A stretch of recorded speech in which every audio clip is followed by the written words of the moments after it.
Welcome to Let's Talk Cars. As you can clearly see, we're back. That's right, I think barring a couple of special episodes, we've been off the air officially for about 6 months now. That's because I've been busy with other YouTube series, I've had school to deal with, and honestly, the car world has had a lack of major events to talk about. Anyway, we're back, and Season 5 starts right now, with a car that I've been wanting to talk about for a long time. The new, electric Volkswagen Bus.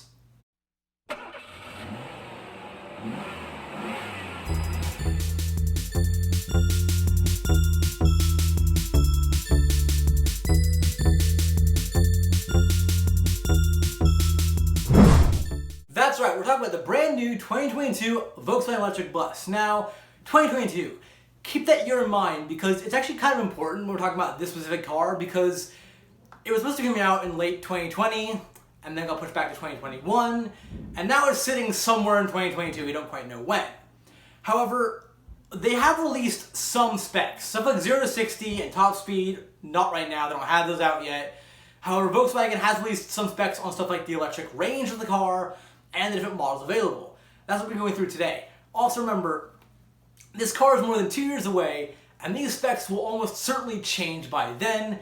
These are just the current ones that Volkswagen has released through Car and Driver. Anyway, first off, let's talk about something pretty big. The price point. The price point is a big concern whenever you buy any car, but it's also big for this car because it's $70,000 US. Now remember, this is essentially just a big electric minivan, but when you think about it, that's kind of why it's expensive in the first place. Minivans are already pretty expensive, so are electric cars.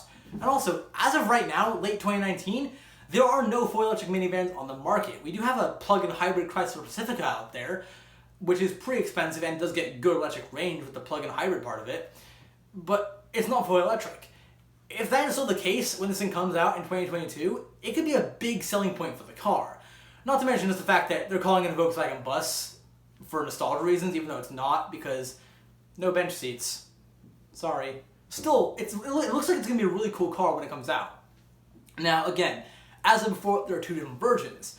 So far, we know about the passenger version and something they're calling a Buzz Cargo version, which is essentially just the passenger version, just with less seats and more room for storing things, and a separate drivetrain.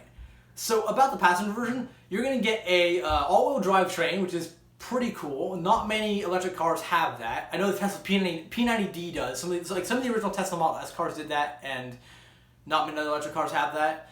But anyway, yes. So passenger car will actually have a all-wheel drivetrain and put out 369 horsepower. Because presumably, it's a minivan. It's going to be a pretty heavy car.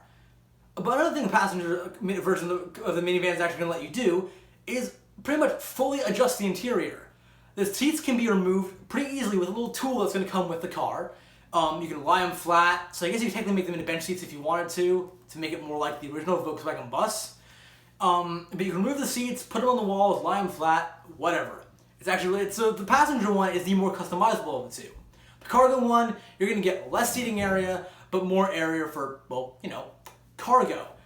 Also, the cargo one has a different drivetrain. It's got a rear-wheel drivetrain as standard with all-wheel drive as an extra option you can purchase later on. So, I guess it's meant for literally just hauling cargo and not much else. Cool. Now, when it comes to electric cars, one of the things people tend to focus on the most are the range and recharge time, which is, that's pretty much what sets the electric car apart from gas and diesel-powered cars. So, what is the electric charging time on these two cars? Well, mostly they're the same. Charging from 0 to 80% takes about 30 minutes. And the reason I say 80% is because after 80% to save the battery lifespan, it slows down a little bit. But 0 to 80% charging takes about 30 minutes. And also the range, pretty impressive. The base range, 200 miles. Now, again, these specs will probably change when they come out. I expect it to be a little bit lower than this, but again, 200 miles.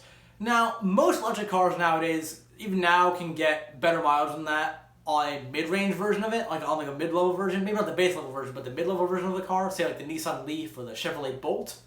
However, remember, this is a big car. This is the passenger bus. It's heavy. So it's going to take a lot more power to get it to that amount of mileage. pretty much take it's like taking a Chevrolet Bolt and putting 6 people in it. 6 heavy, 200-pound adult people. You're going to get a lot less range because it's going to be a lot less powerful.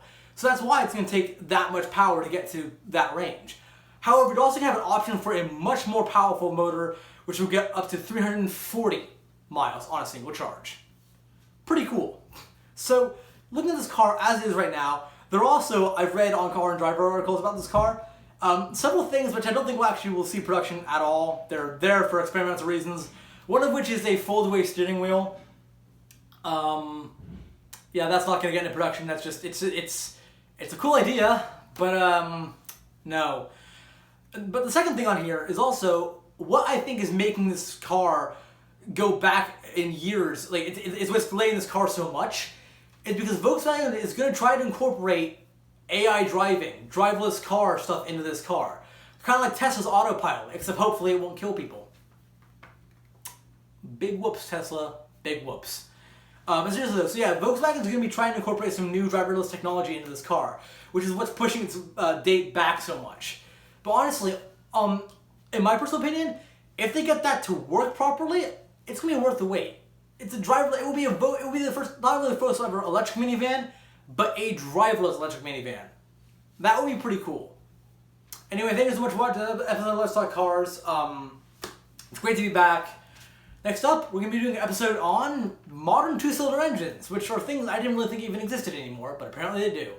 Thank you very much for watching. See you later.